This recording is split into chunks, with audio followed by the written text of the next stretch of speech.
하나님 말씀 사무엘상 12번째 시간 꺼지지 않는 하나님의 등불이라고 하는 제목으로 하나님 말씀 증거하도록 하겠습니다. 우리 제목을 한번 따라 하시죠. 꺼지지 않는 하나님의 등불. 하나님의 등불이 꺼지지 않는 줄 믿습니다.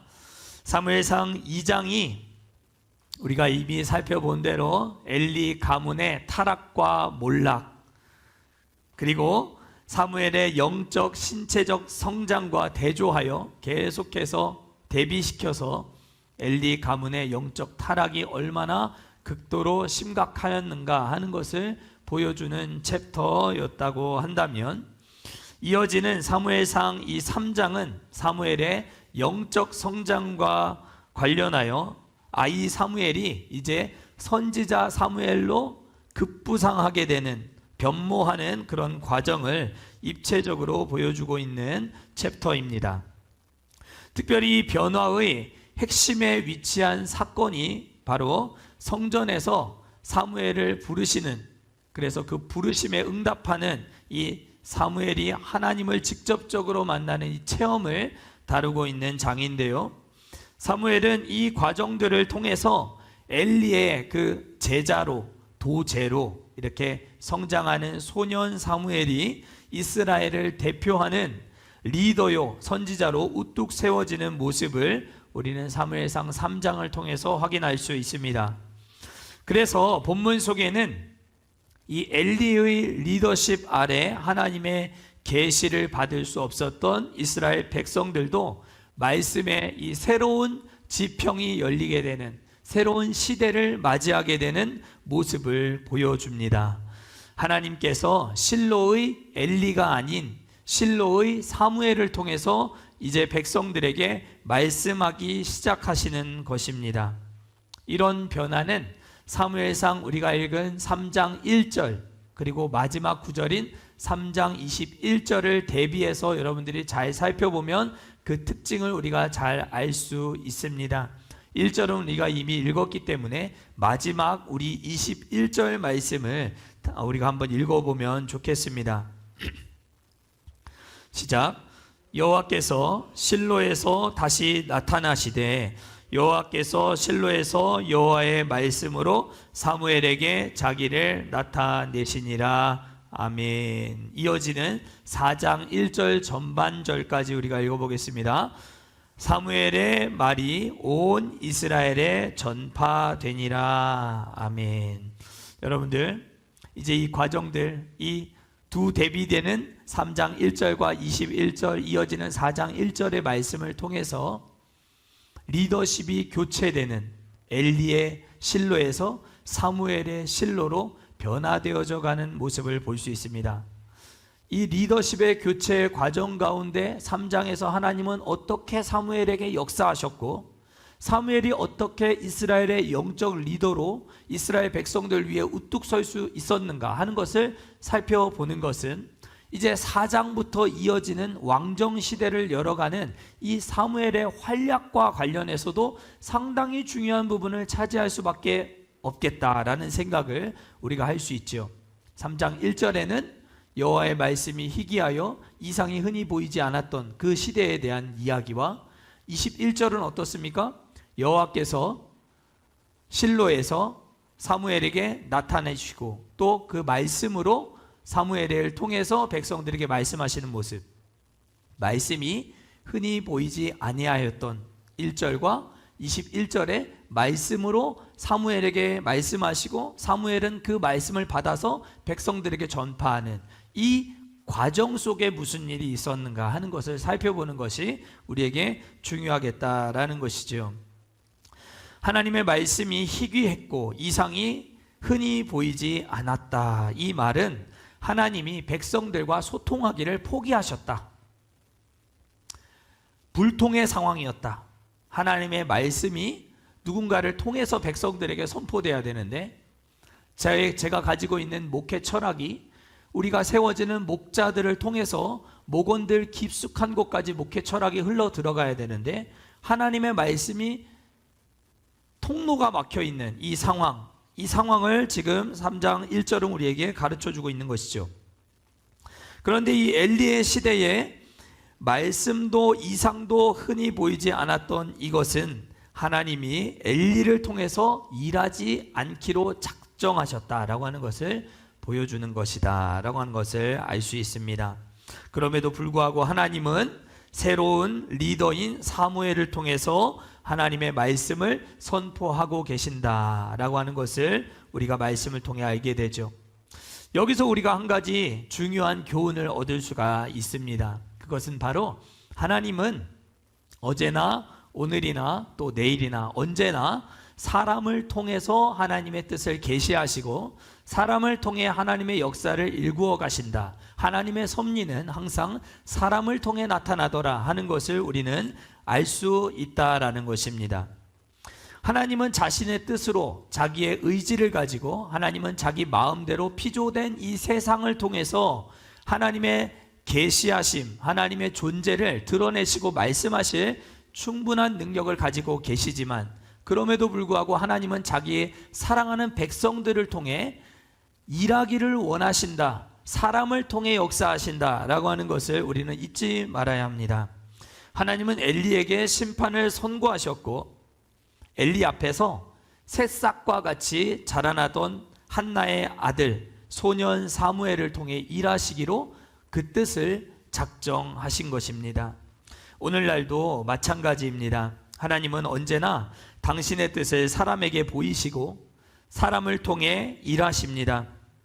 그러나 성경을 또 우리 역사를 쭉 살펴보면 언제나 절대 다수의 사람들은 늘 하나님의 뜻을 대적하는 반대편에 서 있었던 사람들이었고 언제나 하나님의 그 답답한 마음을 시원하게 해주었던 추수하는 날의 얼음 냉수와 같이 하나님의 손에 붙들림 받아 쓰임받았던 사람들은 항상 절대 다수의 반대편에 서 있었던 극소수의 사람들이었음을 성경은 우리에게 말씀하고 있고 역사도 우리에게 가르쳐주고 있습니다.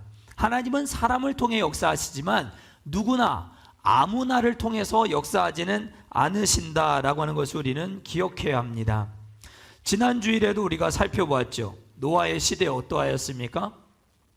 하나님의 아들들이 사람의 딸들을 보고 그의 아름다움에 미혹되어서 눈에 보이는 어떠한 여자이든지 다 자기의 아내로 삼으려 했던 그들의 그 부패함, 절대 다수 노아와 그의 가족 8명을 제외한 거의 인류의 모든 사람들이 그의 악이 하나님께 상달될 정도로 그들의 극악무도함, 죄악이 아주 극도로 심각했다라고 하는 것을 가르쳐 주죠. 요셉의 시대는 어떠했습니까? 요셉의 시대도 마찬가지였죠. 모세의 시대, 광야를 돌고 돌던 그 시대는 어떠했습니까? 다 하나님의 마음에 쏙 들었던 사람들이었습니까? 그렇지 않습니다. 절대 다수의 사람들, 다수결하면 그들이 언제나 이겼을 거예요. 정탐꾼들은 어떻습니까?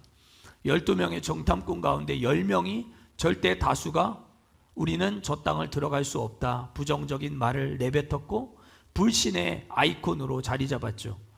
이렇게 세상 역사와 성경은 언제나 극소수의 사람들만 하나님의 뜻을 받들고 쓰임받았던 사람들이었다라고 하는 것을 역사가 그렇게 가르쳐주고 있다는 것입니다. 하나님은 사람을 통해 일하시지만 아무나와 역사하지는 않으십니다. 갈멜산 정상에서 하나님의 불을 기다리던 엘리야는 어떠했습니까? 그가 하나님 앞에 엎드려 바알과 아세라를 섬기던 거짓 선지자 850명을 상대로 나만 혼자 남았다라고 탄식했던 이 엘리야가 그 제단 앞에서 하나님의 불을 기다리며 무엇이라 기도했습니까? 열왕기상 18장 36절 37절 말씀을 제가 읽어드리겠습니다. 그때 당시에 엘리야의 기도입니다. 저녁 소제 드릴 때에 이르러 선지자 엘리야가 나아가서 말하되 아브라함과 이삭과 이스라엘의 하나님 여호와여, 주께서 이스라엘 중에서 하나님이신 것과 내가 주의 종인 것과 내가 주의 말씀대로 이 모든 일을 행하는 것을 오늘 알게 하옵소서. 여호와여, 내게 응답하옵소서. 내게 응답하옵소서. 이 백성에게 주 여호와는 하나님이신 것과 주는 그들의 마음을 되돌이키심을 알게 하옵소서 하매. 아멘. 엘리야가 외쳤던 건 하나님은 이스라엘의 모든 신들 중에 참 하나님이신 것, 나는 나 홀로 남았지만 하나님께서 쓰시는 하나님의 사람이라는 것, 그리고 이 앞에 모여있는 이 머뭇거리는 사람들로 하나님이 참 하나님이신 것을 알게 해달라고 그는 기도했을 그때에 하늘로부터 강력한 하나님의 불이 떨어져 제단의 모든 것들을 한 번에 다 태워버렸다라고 말씀하고 있습니다. 이처럼 하나님의 시선은 다수를 향해 가지 않았다라는 것입니다. 많이 모이면 우리 사람들은 힘이 있다라고 생각합니다. 하나님의 군대의 힘은 사람의 머리 숫자에 많고 적음에 달려있지 않습니다. 골리앗을 이긴 다윗, 사무엘상 몇 장이라고 했죠?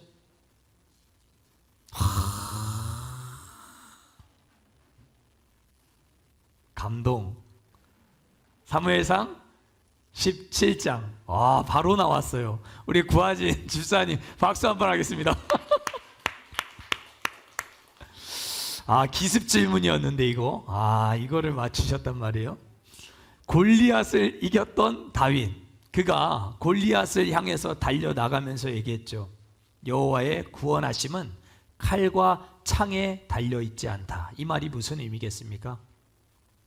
내가 지금 골리앗, 나보다 훨씬 더 키도 크고 각종 무장된 무기로 장착하고 있는 그 골리앗 앞에 나아가는 다윗이 뭐 하나 제대로 갖추지 않은 채 물맷돌 5개 집어들고 지금 골리앗을 향해 나아가면서 여호와의 구원하심은 칼과 창에 달려있지 않다. 전쟁은 여호와께 속한 것이니 라고 외치면서 달려나아갑니다. 그러면 그 의미가 무슨 의미였겠습니까? 하나님의 군대의 힘은 사람의 머리 숫자에 달려있지 않다라고 하는 것입니다. 많고 많은 것이 힘이 아닙니다. 하나님 앞에서 쓰임받는 한 사람이 깨어있는 것, 엘리와 그의 두 아들로 말미암아 하나님의 뜻을 전달받지 못했던 절대 다수의 이스라엘 백성들이 폐역무도한 사사시대의 암흑기 절정에 이뤘을 이때에, 흑암의 끝자락에 서 있을 이때에 하나님은 사무엘 한 사람을 통해서 시대를 새롭게 해나가시더라 하는 것입니다. 칼과 창에 달려있지 않은 것입니다. 그래서 사울 왕이 건네어주는 그의 입은 군복, 갑옷, 노투구, 큰 칼, 이것을 다윗은 입고 나가지 않았던 것입니다. 물론 성경에 다윗에게 그 사울의 갑옷이 맞지 않았기 때문이었다라고 말하고 있지만 중요한 사실은 다윗은 그것이 맞지 않아서 입은 것이 아니라 하나님의 구원하심, 이스라엘 백성들을 살려내시는 일은 하나님의 마음에 합한 내 마음 하나면, 여호와 하나님을, 만군의 여호와 하나님을 의지하고 나아가는 내 이 믿음 하나면 이 골리앗을 물리치고 내 백성을 구원해 낼 수 있다는 믿음을 하나 가지고 있었던 이 한 사람을 통해서 하나님은 이스라엘을 살려내시더라 하는 것입니다. 우리는 하나님의 이 한결같은 아무나 누구나를 사용하지 않으신다는 진리를 깨달아 알아야 할 줄 믿습니다. 하나님을 믿고 섬기고 따르는 성도들의 삶도 크게 다르지 않습니다. 하나님이 성도라고 다 쓰시느냐? 하나님이 성도라고 다 쓰십니까? 저는 목회를 배워가는 동안 성도라고 해서 하나님이 다 쓰시는 것 아니다 라고 하는 걸 너무 많이 느끼고 배웠습니다. 교회를 다닌다고, 문턱을 넘나든다고 해서 다 참된 그리스도인이 아니었습니다. 가짜 그리스도인들, 거의 그리스도인들, almost 크리스찬이 있었다라고 하는 것이죠. 그 중에 주일날 얼굴을 비추고 학교나 학원을 다니듯이 기분에 따라서, 나의 필요에 따라서 교회를 출석하는 것을 내 믿음 생활, 내 신앙 생활 다 한 것이다, 나는 하나님 앞에 할 거 했다라고 생각하며 신앙생활하는 많은 사람들을 저는 숱하게 보아왔습니다. 절대 다수에 속해 있는 사람들입니다. 하나님의 뜻을 하나님의 마음을 깊은 뜻을 알려고 하지 않은 채 그저 피상적으로 신앙생활 하는 것으로 만족하고 있는 것이죠. 사랑하는 성도 여러분, 누군가의 뒤에 숨어서 신앙생활 하지 않으시기를 축복합니다. 하나님은 여러분들이 내 앞에 인격적으로 1대1로 내 앞에 나오기를 원하시는 분이십니다. 하나님 앞에 담대히 나아가십시오. 은혜의 보좌 앞에 담대히 나아가십시오. 장로님 뒤에, 권사님 뒤에 숨지 마십시오. 엄마 뒤에, 아빠 뒤에 숨지 마십시오. 나보다 오래 교회를 다닌 분들 뒤에 숨지 마십시오. 아무리 목자가 세워지더라도 인격적인 관계, 1대1 관계는 여러분들이 직접 하나님과 맺어가야 될 관계임을 여러분들 잊지 않으시기를 축복합니다. 목회자도 마찬가지였습니다. 목회자라고 해서 다 똑같은 목회자가 아니더라고요. 눈치나 살랑살랑 보고 이것저것 따지기만 잘하고 성도들이 지켜보고 있을 때만 최선을 다하는 사람들이 없을까요? 보셨어요? 힘든 일을 해야 할 때는 어떤 핑계를 대서라도 요리조리 참 잘 빠져나가요. 그리고 꼭 뭔가 전면에 부각되고 박수를 받아야 될 순간이 되면 어느샌가 나도 모르게 딱 중간에 딱 박수 받는 자리에 딱 서서 좋은 자리를 차지하는 그런 분들이 있었습니다. 그런 분들은 성향상 상당히 정치적이기도 해서 모든 것을 자신의 유익과 실리를 따라 참 교묘하면서도 자신에게 유리하게 판단하고 결정하는 일에도 아주 능수능란합니다. 그러나 어디 목회를 그런 식으로 해서 양들을 바른 길로 인도할 수 있겠습니까? 목회를 하다 보면 이런 성도도 있고 저런 성도도 있고 다양한 삶의 배경을 가진, 제가 섬기던 우리 최 목사님은 그런 성도님들 보면 두꺼운 책으로 7권, 8권씩 되는 삶의 스토리를 가지신 분들이 교회에 몰려온다, 이렇게 얘기를 하시기도 하시는데요. 그런 성도님들을 대상으로 이런저런 조건들 따져가면서 성도들을 이렇게 저렇게 갈라치기 하면서 이런저런 조건들, 성도들의 상황들 생각하면서 교묘하게 목회하는 것, 하나님은 모르실까요? 하나님 눈을 속일 수는 없습니다. 하나님 앞에서 충성되면 사람 앞에서도 똑같이 모든 사람에게 최대한 고르고 공평하게 충성스러운 그런 목회자를, 그런 성도를 하나님이 쓰실 것이라고 저는 확신합니다.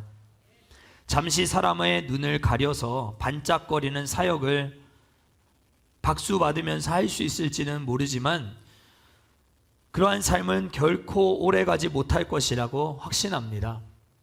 그럴 것입니다.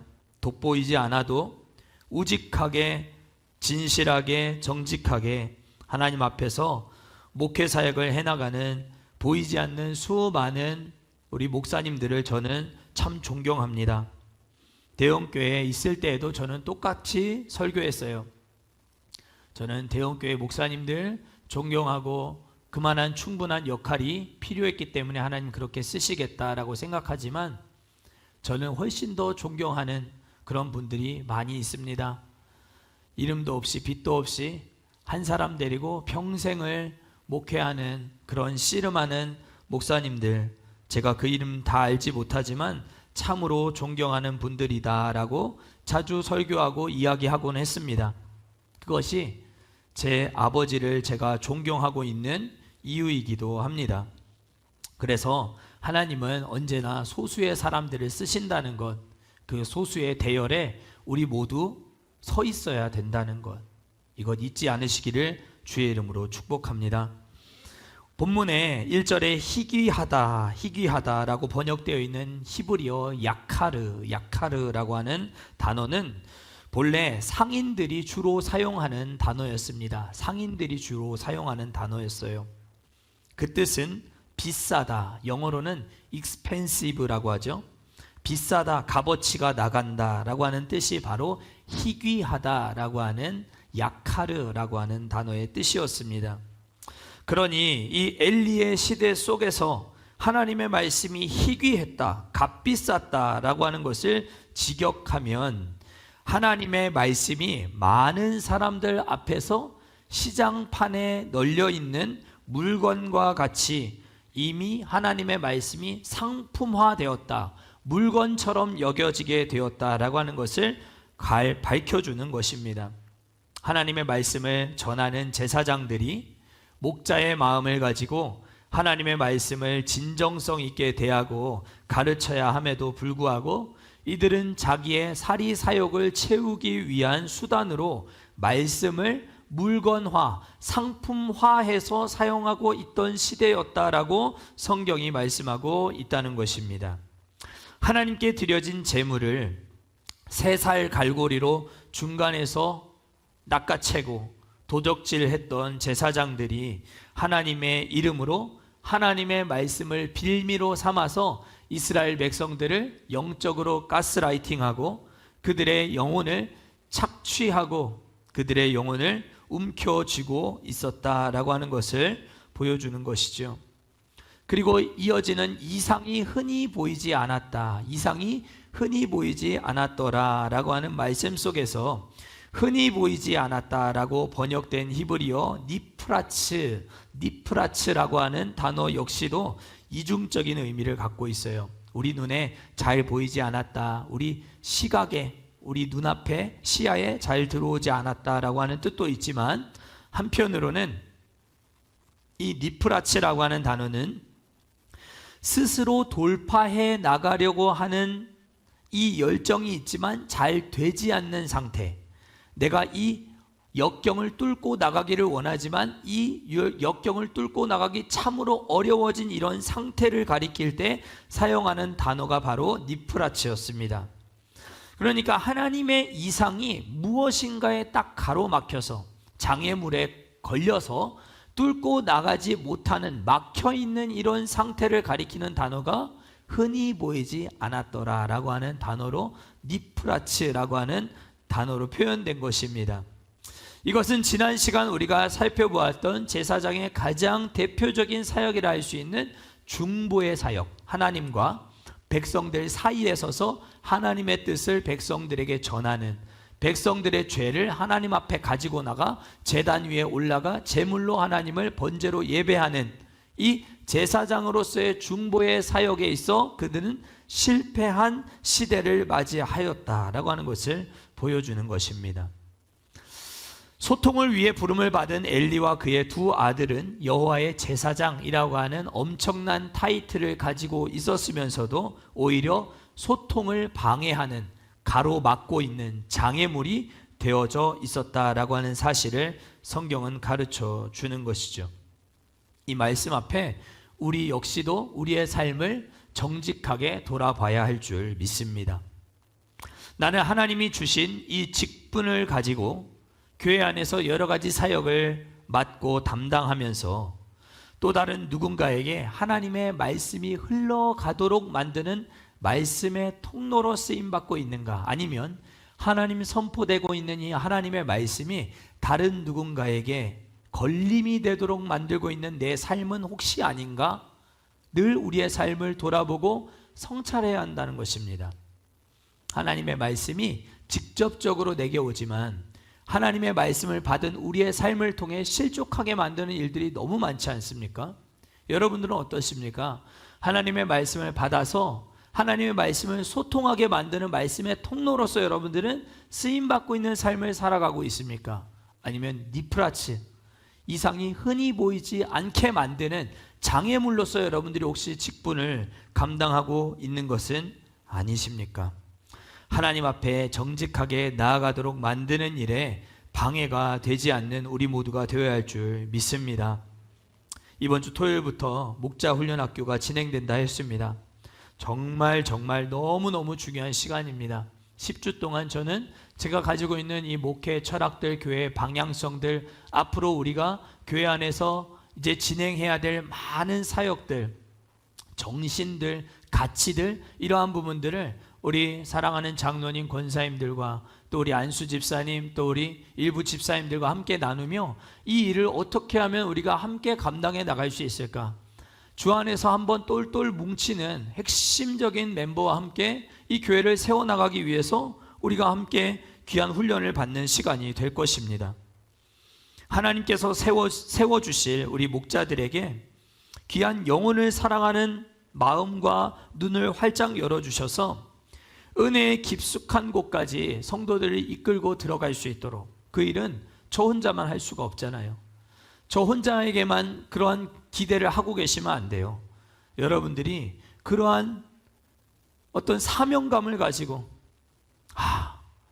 우리 교회 앞에서 서성이는 영혼들, 은혜의 깊숙한 자리로 들어가지 못하고 있는 사람들, 이방인의 뜰에서 서성이는 사람들, 그 영혼들을 불쌍히 여길 줄 아는 마음으로 어떻게 하면 내가 이들을 위해서 목자의 사명을 잘 감당할 수 있을까?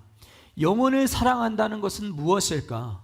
이들의 영적 필요를 공급해 줄 수 있는 소통의 정말 사무엘과 같이 쓰임받는 그런 목자가 되기 위해서 필요한 것은 무엇인가? 우리가 깊이 기도하며 기대하는 마음으로 이 훈련을 받아야 할 줄 믿습니다. 그러기 위해서 우리에게 필요한 것이 있다라고 오늘 본문 2절, 3절은 우리에게 가르쳐주고 있는 거예요.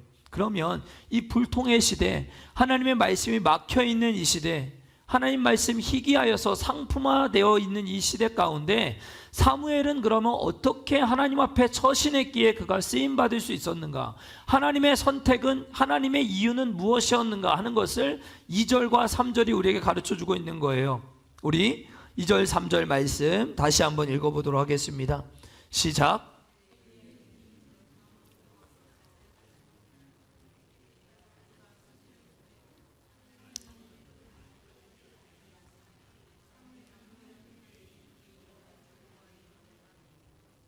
아멘.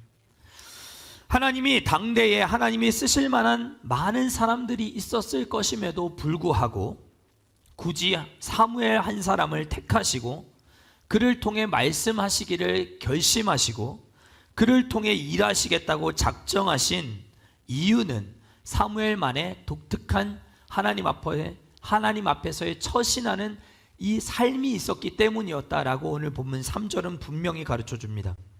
그것은 바로 사무엘이 하나님의 궤가 있는 여호와의 전에 누웠다라고 하는 표현 때문입니다. 여기 하나님의 궤가 있는 애, 여러분들이 펜을 갖고 계시면 굵게 밑줄을 좀 그어 놓으셔야 됩니다.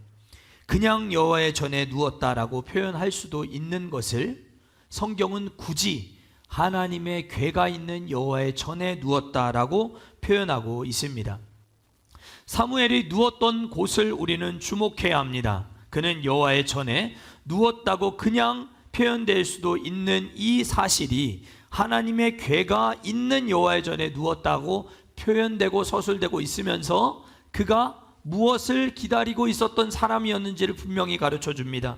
그는 하나님의 임재를, 하나님의 말씀하심을 기다리고 있었던 사람이었다라고 하는 것을 가르쳐 주는 것입니다. 아무도 하나님의 말씀을 들으려 하지 않는 이때, 제사장을 통해서도 불의한 제사장, 하나님께 드려진 제물을 탐하는 탐욕의 눈이 멀어 있는 제사장들이 판치고 있는 이 시대 가운데 아무도 하나님의 법 앞에, 하나님의 법궤 앞에 누워 있으려고 하지 않고 하나님의 임재를 사모하지 않으려고 하는 이때에 사무엘만큼은 밤이 새도록 하나님의 궤 옆에 있는 이 성전 안에 누웠다라고 밝혀주고 있는 것입니다. 이에 반해서 엘리는 2절에 보면 어디 누웠다고 말씀합니까? 자기 처소에 누웠다. 말씀도 상품화되고 이상도 가로막혀서 어느 누구도 하나님을 보지 못하는 불통의 이 시대 속에서 제사장은 아주 편안하게 자기 처소에 그저 누워 있었지만 사무엘만큼은 하나님의 임재를 사모하여 하나님의 법궤가 있는, 하나님의 말씀을 상징하는 이 궤가 있는 여호와의 전에 누웠다라고 말씀하고 있습니다.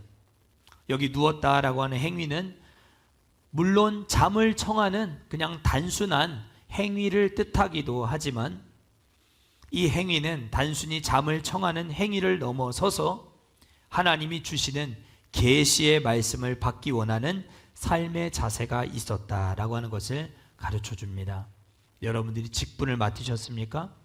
교회 안에서 하나님의 일꾼으로 여러분들이 부르심을 받으셨습니까? 여러분들 하나님의 말씀 듣기를 사모하시고 하나님의 계시의 말씀이 여러분들이 임하기를 여러분들이 기다리실 수 있는 하나님의 일꾼 되실 수 있기를 축복합니다. 이 일을 당연히 담당해야 할 사람은 엘리였습니다. 그는 사명의 자리를 이탈했습니다. 자기 처소에 누워 있었죠.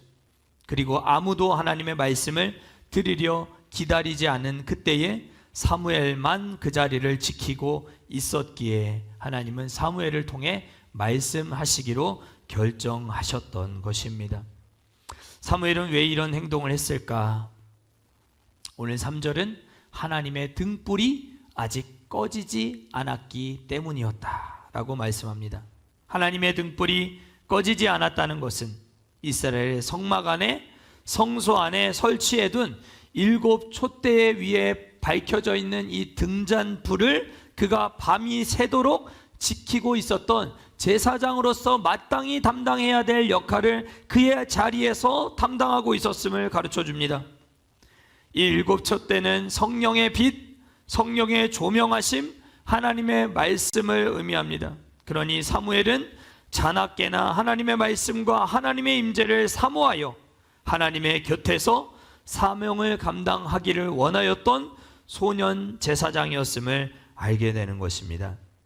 성소를 관리하는 제사장들의 가장 중요한 역할은 이 7 촛대 위에 밝혀져 있는 등잔불을 밤이 새도록 잘 지키는 일이었습니다. 우리 레위기 24장 3절 말씀 찾아 한번 읽어보겠습니다.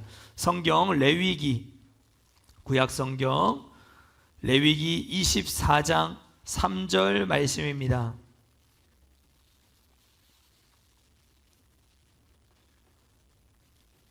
레위기 24장 3절 함께 읽습니다. 시작.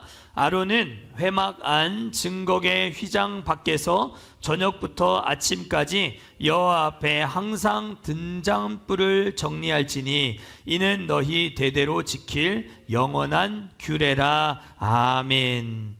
아론의 후예들은 대대로 해야 할 역할이 있었습니다. 그것은 바로 7 촛대 위에 밝혀져 있는 이 등잔불을 꺼지지 않도록 지켜내는 일이었습니다. 그런데 이 등불이 언제까지 꺼지지 않았다라고 성경이 말씀합니까? 아직 꺼지지 않았다라고 말씀합니다. 이 말은 곧 하나님의 등불이 꺼질 수 있는 위태로운 마지막 동트기 직전의 상황을 우리에게 가르쳐 주는 것입니다. 그때까지 마지막 순간까지 이 사무엘은 하나님의 말씀을 기다렸던 것입니다. 사랑하는 성도 여러분, 동이트기 직전 이때가 사실 가장 어두운 시간 아니겠습니까? 엘리의 시대는 이토록 어둡고 탁하고 초라하고 비참한 시대였습니다. 그러나 이렇게 어두운 시대 속에도 하나님의 등불이 아직 꺼지지 않은 마지막 이 동트기 전 끝없는 어둠 속에 빛을 지켜내는 한 사람 사무엘이 있었기 때문에 새로운 시대는 이 사무엘을 통해서 다시 열릴 수 있게 되었음을 우리에게 가르쳐 주는 것입니다. 새벽 시간 우리가 지켜나갔으면 좋겠습니다. 기도의 자리로 은혜의 자리를 여러분들이 지키며 등불을 사수하는 우리 모두 되기를 축복합니다. 하나님의 말씀이 들려오는 은혜의 자리를 사수해야 하나님께 쓰임받는 소수가 될 수 있다는 것 기억해야 합니다. 엘리는 자기 자리가 어디인지도 모른 채 자기 사명이 어디인지도 모른 채 마땅히 지켜야 할 그 자리를 이탈하여 사명의 자리를 떠나 그는 마지막 순간까지 자기 처소, 자기 의자에 앉아있다 자기의 마지막 목숨을 잃어버리는 비참한 인생이 되고 말았습니다. 우리 사랑하는 성도들은 우리가 반드시 앉아야 할 자리, 지켜야 할 자리, 그 자리를 사수함으로 하나님께서 쓰시는 소수의 대열에 서 있는 우리 모든 성도님들 되실 수 있기를 축복합니다.